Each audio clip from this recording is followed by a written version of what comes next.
اسی لیے فرمایا گیا کہ قولوا قولا سدیدا۔ ایک مرتبہ ایسے ہی موقع پر حضرت معاذ بن جبل رضی اللہ تعالی عنہ، ان سے ہم پوری طرح متعارف ہو چکے ہیں، ایک بڑی طویل حدیث ان کی ہم پڑھ چکے ہیں، ان کے سامنے یہی بات آئی تو انہوں نے حیرت سے کہا کہ حضور کیا جو کچھ ہم باتیں کرتے رہتے ہیں اس پر بھی ہمارا مواخذہ ہوگا؟ فرمایا شغلت کا امک ہے معاذ، یہ بڑے پیار بھرے انداز کی بات ہوتی ہے، اے معاذ تمہیں تمہاری ماں روئے، یہ وہاں کا محاورہ تھا جو بہت ہی اپنائیت والی بات ہوگی، اس میں ملامت کا ایک انداز۔ میں تو سمجھتا تھا کہ تم بہت دین کا فہم رکھنے والے ہو۔ اس کے بعد آپ نے فرمایا لوگوں کو جہنم میں منہ کے بل گرانے والی چیز سب سے زیادہ زبان کی کھیتیاں ہیں، حصائد السنتکم، زبان سے جو لفظ نکلتا ہے وہ ایک بیج بن کر آخرت کی سرزمین میں بویا جاتا ہے۔ اب اگر برا ہے تو کانٹے دار پودا اس سے نکلے گا، جھاڑ جھکاڑ، اور یہ تمہیں جا کر پھر کاٹنا ہوگا قیامت کے اندر۔ حصائد اس کو کہتے ہیں کھیتی کا کاٹنا جو ہوتا ہے، حب الحصید۔ دو قسم کی نباتات زمین پر ہیں، ایک تو وہ جو پودا اور درخت موجود رہتا ہے، پھل آپ اتار لیتے ہیں، اگلے سال پھر پھل آ گیا، پودا وہی کا وہی ہے، اور ایک وہ فصل ہوتی ہے گندم کی ہے، چاول کی ہے، گنے کی، وہ آپ نے کاٹ لی، اس کو کہتے ہیں حصید۔ حصائد السنتکم، تمہارے زبانوں کی بوئی ہوئی جو کھیتیاں ہیں، سب سے بڑھ کر جہنم میں گرانے والی شے وہ ہے۔ اسی میں بلکہ ایک ذرا اور حدیث بھی ہے، ذرا اس میں حیا کا پہلو مانے ہوتا ہے بیان کرنے میں، لیکن حدیث نبوی ہے، حکمت کا بہت بڑا خزانہ ہے۔ آپ نے فرمایا مسلمانوں مجھے تم دو باتوں کی ضمانت دے دو کہ تمہارے دو عضو جو بہت ہی چھوٹے چھوٹے سے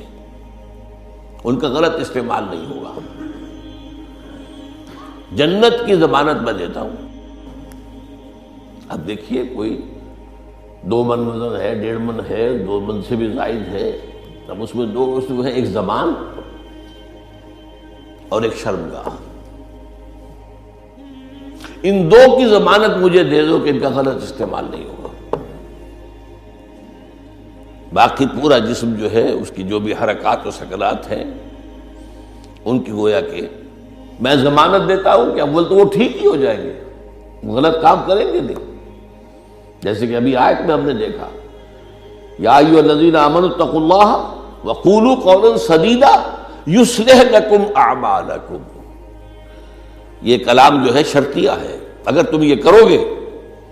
تو اللہ تعالیٰ تمہارے سارے اعمال درست کر دے گا،